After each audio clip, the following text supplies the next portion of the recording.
नमो भगवते वासुदेवाय। ओम नमो भगवते वासुदेवाय।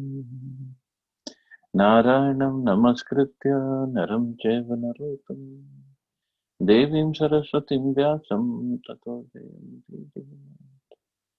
नष्टप्रायेषु अवतरेषु नित्यं भागवत सेवया भगवति उत्तमं श्लोके भक्तिर्भवति नैष्ठिकी। So continuing with the discussion on Srimad Bhagavatam, Canto 3, Chapter 5, Vidura talks with Maitreya, text number 46 onwards. So demigods are further worshipping Krishna and saying, Panente deva katha sudhaya pravriddha bhaktya vishadashaya vairagya saram pratilabhya bodham yathanja sanviyur kuntadishnayam. O Lord, persons who because of this serious attitude attain the stage of enlightened devotion service, achieve the complete meaning of renunciation and knowledge, and attain the Vaikuntha Loka in the spiritual sky, simply by drinking the nectar of your topics. The difference between the impersonalist mental speculators and the pure devotees of the Lord is that the former pass through a miserable understanding of the absolute truth at every stage, whereas the devotees enter into the kingdom of all pleasures, even from the beginning of their attempt. The devotee has only to hear about devotional activities, which are as simple as anything in ordinary life, and he also acts very simply, whereas the mental speculator has passed through a jugglery of words, which are partially facts and partially a make-show for the maintenance of an artificial, impersonal status.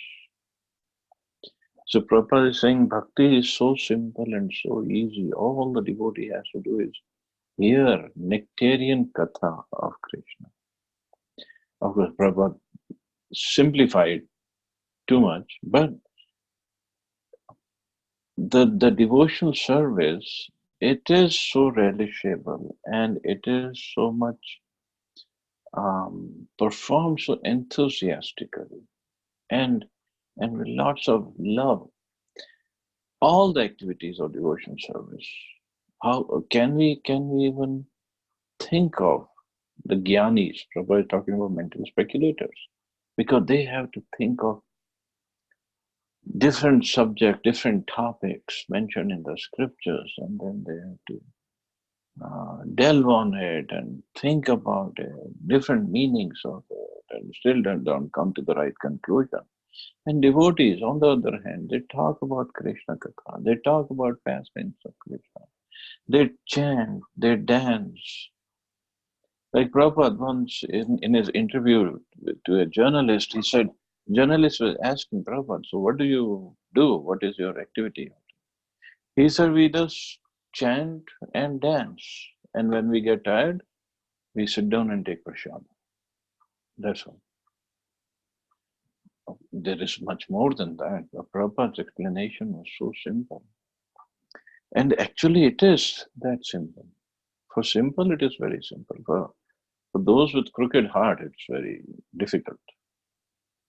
Just chant the holy names of Krishna, chant the Katha of Krishna, hear the Katha of Krishna, dance in the Kirtan, and take prasad. What's so difficult about it? Taking prasad can also be devotional service. Everybody has to eat, but jnanis, when they eat, they are not doing jnana yoga. But devotees, when they are even eating, honoring prasadam, they are performing bhakti yoga. Because they are connected with Krishna. They're eating something that is offered to Krishna with love and devotion. And prasad is called Krishna's mercy. So they are eating, they are having. In Jagannath Puri, one is supposed to eat up to the neck, fill it up to the neck, where no more, not even a breath can go inside. That much prasad one should eat. And that pleases the Lord. And whatever pleases the Lord, that is Bhakti Yoga. So simple. Chanting His name, dancing in the Kirtan, dancing jubilantly, ecstatically. You should see some YouTube videos of devotees dancing in the kirtan. They go really crazy. Much more than the dancing in any rock concert you can think of. That's the devotees dancing in the kirtan.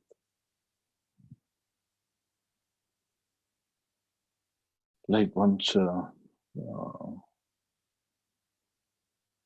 in fact, before I quote that quotation from Mahanidhi Maharaj, one of our sannyasis in Mayapur, he was saying that he was a leader of life membership department before he took sannyas. So as life membership department, he had to go to various places to make life members. So he happened to come to Calcutta to meet some people who he thought they would be interested in becoming life members. So he went to one shop and the shop owner said, no, we will not become life members of ISKCON because ISKCON people, they tell lies. And Maharaj was shocked. He said, well, you don't want to become a life member, that's okay. You don't want to give donation, that is okay. But don't tell that ISKCON people lie. What lies we have told? And that person said that, oh, you guys all talk about that you don't eat meat, you don't drink liquor, you don't gamble and no illicit relationships. You guys tell me that you don't even take tea or coffee. But other day I was at your temple in Mayapur and I saw everybody was drunk. And Maharaj was really shocked. He said, in Mayapur temple, everybody is a drunk? Where did you see that? How did you?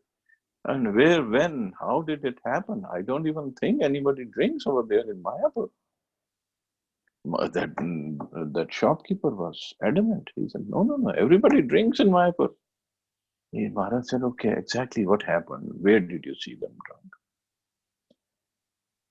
Then the shopkeeper explained, actually I went in the evening time, and the evening there was this arti going on, which we call as Gaur Arti. So Arti, and then there was Kirtan, and everybody was dancing in the Kirtan, and everybody was jumping. All the brahmacharis, they were jumping around and dancing, and they were so ecstatic. It is not possible without getting drunk. So everybody must be drinking. That's why they was jumping and dancing so ecstatic. And Maharaj laughed and laughed. He said, it's not that, because you guys have only experience of drinking and then dancing. Like you go to any wedding, very soon in Delhi there'll be wedding season and you will see people dancing on the roads and they would be practically, everybody must be drunk. Even the ladies would be drinking and then they dance, but not in ISKCON. It's a happiness that make you dance. Once Mahanidhi Maharaj, he said that. It's not that dancing makes us happy, it's the happiness of bhakti makes us dance. And the dancing is so ecstatic, even nobody can control that. In older days, during Prabhupada time, when devotees would only be living in the temple, there would be only brahmacharis, hardly any congregation. So these brahmacharis, they were so enthusiastic. They learned about dancing and Swami step, and they would dance and dance and dance in the kirtan, and Sunday feast kirtan, and sometimes Sunday feast kirtan would continue. And they would practically just, when they would pay obeisances after the kirtan, they would sleep on the floor in the temple hall only, because they would be so tired. They had no energy to even get up. And they would sleep like that till Mangala Aarti. So it is the ecstasy of devotion service. And dancing again becomes more devotional service because it pleases the Lord. But can we imagine a jnani doing like that? Even walking is bhakti for a devotee because he is walking for Krishna. When we go for book distribution or when we go to do any service for Krishna. Even if you go to buy fruits and vegetables for Krishna, if that buying is for Krishna, the walking is also devotion service. Sleeping is also devotion service. Taking bath is also devotion service. Because ultimate purpose is, okay, sleep. I have to sleep so I can get up and perform more bhakti, more service to Krishna. So sleeping also becomes part of devotion service. So in bhakti, every anga, every element, every aspect of bhakti, not just bhakti, every aspect of a devotee's life is full of pleasure, full of enjoyment, and full of bhakti. But this is not so the case with other types of yogic systems. Mental speculators like Prabhupada say has to pass through a jugglery of words, which are partially facts and partially a makeshift for the maintenance of an artificial impersonal status, because he doesn't know the real meaning. In spite of his strenuous efforts to attain perfect knowledge, the impersonalist attains merging into the impersonal oneness of the Brahm Jyoti of the Lord, which is also attained by the enemies of the Lord simply because of their being killed by him. So Brahm Jyoti, like we study when Krishna kills all these demons, all the asuras who come to kill Krishna in Vrindavan, when they get killed, either they merge in the body of the Lord or they can merge in Brahm Jyoti. So same destination for the yogi, for the jnanis. The devotees, however, attain to the highest stage of knowledge and renunciation and achieve the Vaikuntha Lokas, the planets in the spiritual sky. So devotee's destination is much higher. The impersonalist attains only the sky and does not achieve any tangible transcendental bliss, whereas the devotee attains to the planet where real spiritual life prevails. So the impersonalists achieve only the Brahm Jyoti. They can only attain, because they are impersonalists. They don't believe in the personal feature or sakar roop of the Lord. So okay, you only believe in light, you stay in the light. But in that Brahm Jyoti, there is eternity, eternal, it is eternal. And there is knowledge, Sat-Chit, and there is some Ananda. The Ananda over there is that there is no misery of the material world, no miseries of birth, death, old age, and disease, or Adidevegati, Bhautigati, Atmik Klesha. But there is no complete bliss of being a part of Krishna's pastimes. There is no bliss of being able to serve Radha and Krishna. So that bliss is missing. So even the happiness in Brahm Jyoti is not complete. It's only partial. And even the knowledge is not complete because there is no knowledge of Radha Krishna, their pastimes, their service, their devotees, their associates. There is no knowledge of that. And in fact, Sat, the eternal, yes, Brahm Jyoti is eternal, but the person who's stuck there, his position is not eternal there. Because it is said from Brahm Jyoti, also the soul, the living entity, falls back down into the material world. So it's not complete Sat, Chit, or Ananda. Only it is full in where Bhagwan feature is there. And even in the Bhagwan feature, like it is said, Krishna is complete in Dwarka, but he is more complete in Mathura, and he is completely complete in Vrindavan. So even that gradation is there. He's complete, all his dhams are complete, but he exhibits all his features, all his qualities only in Vrindavan. The impersonalist attains only the sky and does not achieve any tangible transcendental bliss, whereas the devotee attains to the planets where real spiritual life prevails. With a serious attitude, the devotee throws away all achievements like so much dust and he accepts only devotional service to a transcendental culmination. So he throws away all achievements like so much of dust. He doesn't care for anything else. No jnana, no siddhis, no mukti, no desire for mukti, and certainly no desire for karma kandi activities. Only he wants is devotion service. If everything else comes along with devotional service, that's up to Krishna. But he doesn't desire it, he doesn't care for it. Text 47. Tatha pare chatma samadhi yoga balen jitva prakritim balishtham tvameva dhira purusham shanti tesham shamah syanna tu sevayate. Others who are pacified by means of transcendental self-realization and have conquered over the modes of nature by dint of strong power and knowledge also enter into you. But for them there is much pain, whereas the devotee simply discharges devotional service and thus feels no such pain. So others means the yogis. In terms of a labor of love and its returns, the bhaktas or devotees of the Lord always have priority over persons who are addicted to the association of jnanis or impersonalists and yogis or mystics. The word apare, others, is very significant in this connection.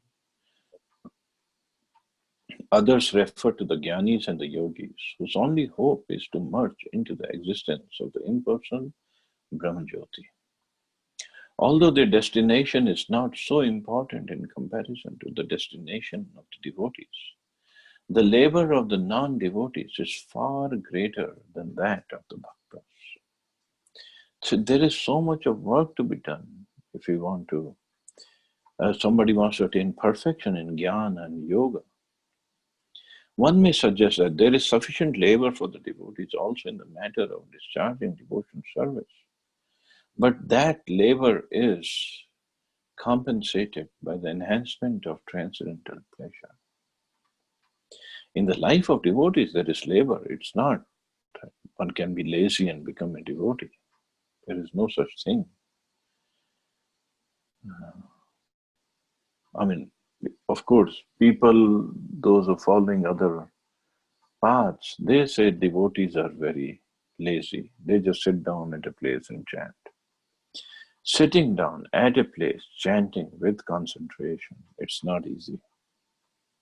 It's not at all easy. And devotees, they work throughout the day because every aspect of their life is bhakti. And they want to do more and more and more and more. Because they themselves are tasting transcendental bliss by doing this devotional service. And they know they don't have, they should not be wasting time, and they would rather be serving Krishna than wasting time. So they're always engaged, always serving Krishna.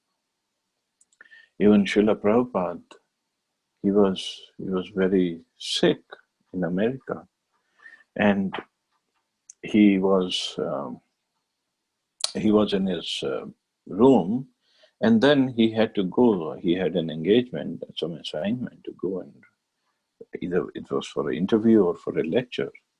And devotees around him told Prabhupada, why don't you please take rest? Prabhupada told them, even at that advanced age and in that condition, he said, don't take away my privilege to struggle for Krishna. So he was enjoying, even in that state, he was enjoying performing devotion service. But the yogis or jnanis, their path is very difficult because there is no pleasure. There is, I mean, in meditation on light, pleasure is only, yes, I'm alone, I'm in peace. I have no idea what do they meditate upon or what do they see when they're meditating upon something. But the devotees, Every aspect of the devotional service is pleasure, enjoyment. Just like in that shloka of 10th chapter of Bhagavad Gita, where Krishna says, my devotees, they tushyanti cha ramanti cha. They talk about me, and among themselves they talk about me. They discuss my pastimes, and this gives them satisfaction, and they enjoy it. Ramanti cha. They enjoy it. There is no enjoyment in yoga and jnana. Not even, or we can say, if the enjoyment in bhakti is compared to an ocean, the enjoyment in yoga and jnana is compared to a drop, just a insignificant drop of that ocean. The devotees derive more transcendental pleasure while engaged continuously in the service of the Lord than when they have no such engagement. In the family, a combination of a man and a woman, there is much labor and responsibility for both of them. Yet, when they are single, they feel more trouble for want of their united activities. The union of the impersonalists and the union of the devotees are not on a par. The impersonalists try to fully stop the individuality by attaining Sayujya Mukti or unification by merging into oneness, whereas the devotees keep the individuality to exchange feelings in relationship with the Supreme Individual Soul. Such reciprocation of feelings takes place in the transcendental Vaikuntha planets, and therefore the liberation sought by the impersonalists is already achieved in devotion service. So the liberation sought by the impersonalists is already achieved, because whatever activities devotees do, they are at the level of transcendental or Vaikuntha planet level. They're already at the spiritual level. The devotees attain mukti automatically while continuing the transcendental pleasure of maintaining individuality. This is what Rupa Goswami says. One who is engaged his body, mind, and words in the service of the Lord, while living in the material world, he's already mukta. He's already liberated. What's the big deal about liberation?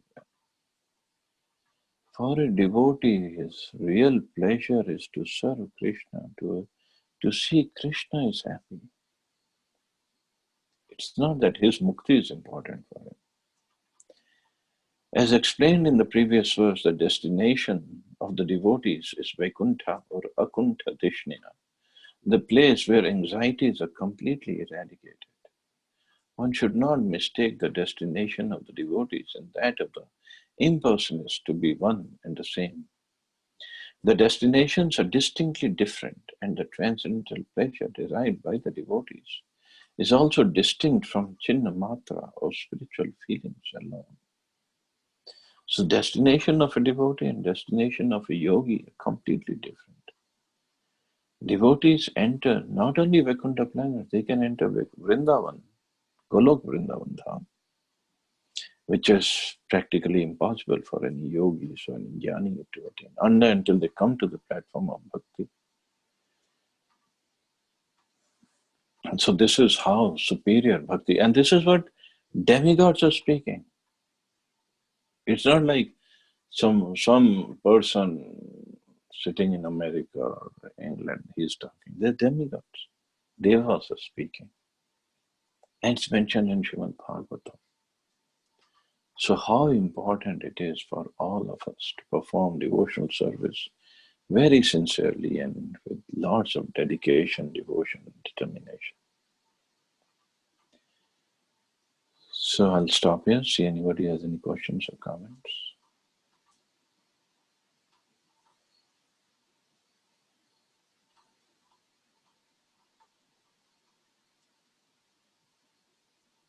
Beautiful class, Prabhuji. Thank you so much. Thank you, Prabhu.